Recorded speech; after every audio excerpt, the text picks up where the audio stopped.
एक बार फिर chapter number 2 के वीडियो पार्ट 5 में हम चलते हैं।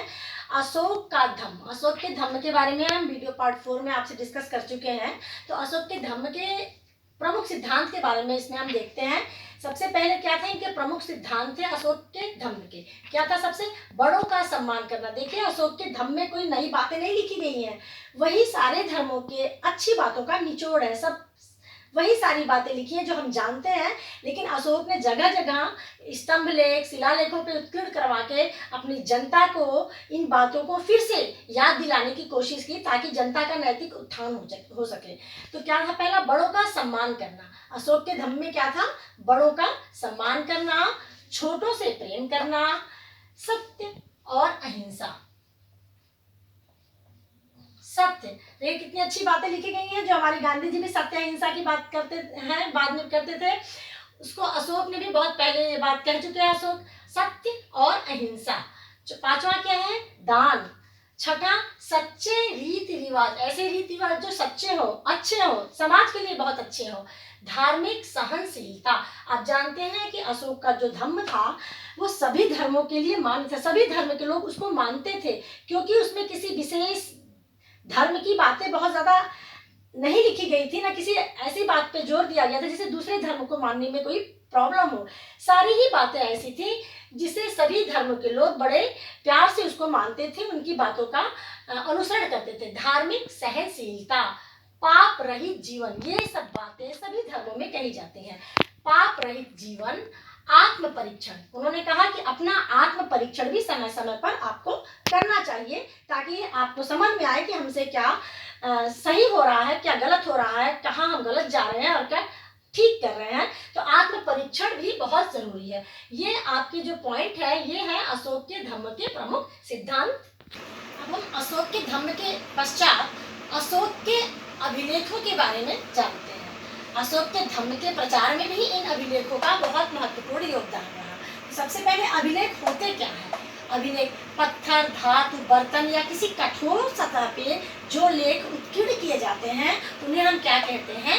अभिलेख। ये अभिलेख जल्दी मिटते नहीं, क्योंकि कठोर सतह पे लिखे जाते हैं, खुदाई करके लिखे जाते हैं, इससे जल्दी ये हटते नहीं है।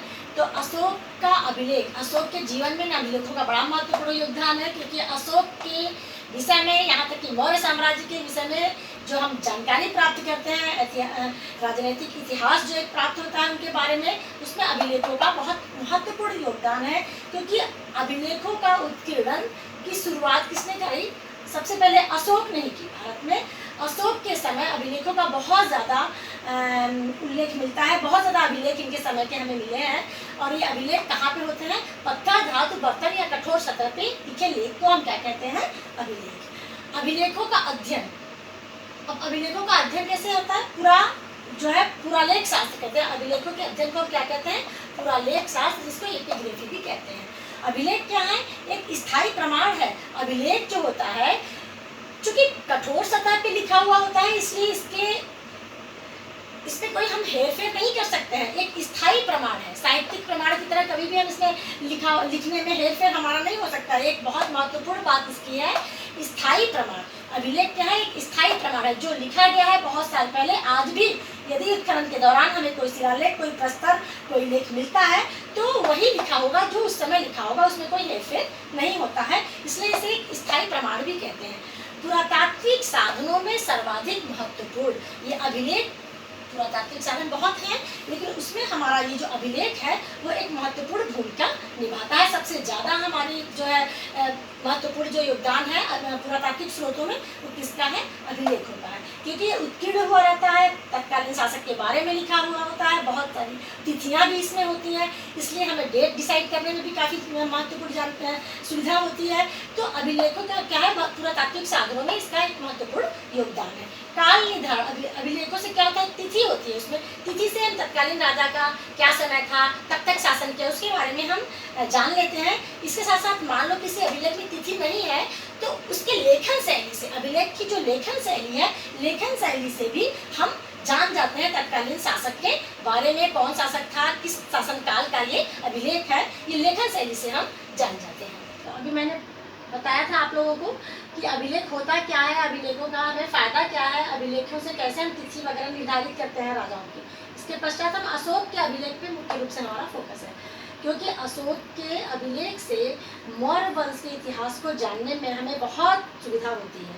मौर्य वंश के इतिहास को जानने में अभिलेखों का बहुत महत्वपूर्ण स्थान है। अशोक के अभिलेख मुख्य रूप पर किस पे हैं?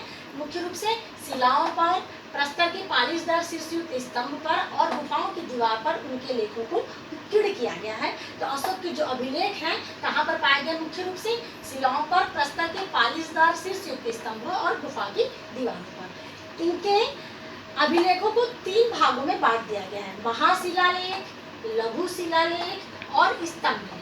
महाशिलालेख में क्या है? प्रशासन संबंधी बातें कही गई, जिसमें 14 बातें, 14 नीतियां कही गई हैं जो बहुत ही महत्वपूर्ण है। वो जगह जगह स्थापित करिए 14 महत्वपूर्ण बातों को प्रशासन संबंधी इसमें लिखी गई है। लघु शिलालेख में क्या है?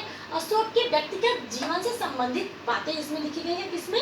लघु शिलालेख में। जैसे अशोक का बौद्ध धर्म से लगाव, बौद्ध धर्म के प्रति उनका दानशीलता, अन्य धर्मों के प्रति भी दानशीलता, जो भी उनका व्यक्तिगत जीवन से संबंधित बातें हैं वो लघु शिलालेख में दिखाई पड़ती हैं। स्तंभ लेख, धर्म के प्रचार के लिए विशेष रूप से स्तंभ लेख का उल्लेख किया गया है, जिसमें सप्त स्तंभ लेख विशेष महत्वपूर्ण है। अशोक के जो अभिलेख हैं उनमें हम अलग अलग लिपियों को देखते हैं। ऐसा नहीं कि किसी एक लिपि में उनका अभिलेख लिखा गया है, बल्कि अलग अलग लिपियों का भी प्रयोग हुआ है। जैसे अरमेइक एवं यूनानी लिपि, कुछ अभिलेख हमें जो मिले हैं, कहाँ से मिले हैं? इस भाषा में, इस लिपि में लिखे गए जो अभिलेख हैं हमें अफगानिस्तान के क्षेत्र से प्राप्त हुए हैं। ये दूसरा है खरोष्ठी लिपि। खरोष्ठी लिपि में भी उनके अभिलेख लिखे गए हैं जो हमें पाकिस्तान के अभिलेखों से प्राप्त होता है। फिर है ब्राह्मी लिपि। ब्राह्मी लिपि में उनके अभिलेख ज़्यादातर ब्राह्मी लिपि में लिखे गए हैं, जो उत्तर में उत्तराखंड के कालसी से लेकर दक्षिण में मैसूर तक जो भी अभिलेख हमें प्राप्त हुए हैं, शिलालेख हमें प्राप्त हुए हैं, उनमें किस लिपि का प्रयोग हुआ है? ब्राह्मी लिपि का।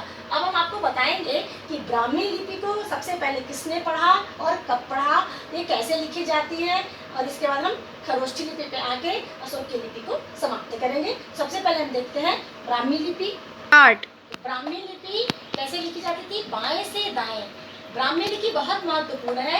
इस लिपि से भारत की जो अन्य भाषाएं, हिंदी है, पंजाबी है, तेलुगु है, तमाम भाषाओं का विकास इसी ब्राह्मी लिपि से ही आगे चलकर हुआ। तो ब्राह्मी लिपि कैसे लिखी जाती थी? बाएं से दाएं। ज्यादातर अशोक के अभिलेख हमें ब्राह्मी लिपि में ही मिले हैं। अब ब्राह्मी लिपि को हम उस समय तो पढ़ नहीं पाए, अभिलेखों में जो था वो सबसे पहले उसको 1837 ईस्वी में ईस्ट इंडिया कंपनी के एक अधिकारी थे, जेम्स प्रिंसेप।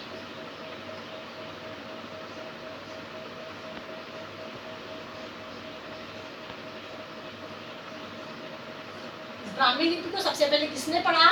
अशोक के ब्राह्मी लिपि को 1837 ईस्वी में जेम्स प्रिंसेप, जो एक ईस्ट इंडिया कंपनी के बड़े अधिकारी थे, उन्होंने इसको पढ़ा। तो बाएं से दाएं लिखी जाती थी लिपि, ब्राह्मी लिपि। और सबसे पहले पढ़ने वाला जो विद्वान था, कौन थे? 1837 ईस्वी में जेम्स प्रिंसेप, जो कि ईस्ट इंडिया कंपनी में एक अधिकारी थे। इन्होंने सबसे पहले ब्राह्मी लिपि को पढ़ा। इनके पढ़ने के बाद मौर्य साम्राज्य को जानने में बहुत अधिक सुविधा मिली, क्योंकि अशोक के बहुत ढेर सारे अभिलेख हमें मिले थे इन लिपियों में, लेकिन हम उसको पढ़ नहीं सकते थे। जब इन्होंने पढ़ा उसके बाद अशोक के बारे में, मौर्य साम्राज्य के बारे में बहुत सारी जानकारियां हमें प्राप्त हुई। इसी तरह खरोष्ठी लिपि, ये फारसी के तरह इसका अनुसरण था, दाईं से बाईं लिखी जाती थी। फारसी लिपि की तरह इसकी शैली थी, दाईं से बाईं। आपको बता रही थी कि ब्राह्मी लिपि को जेम्स प्रिंसेप ने पढ़ा, और खरोष्ठी लिपि को कैसे पढ़ा गया? ये दाईं से बाईं फारसी लिपि के अंदाज की तरह लिखा जाता था।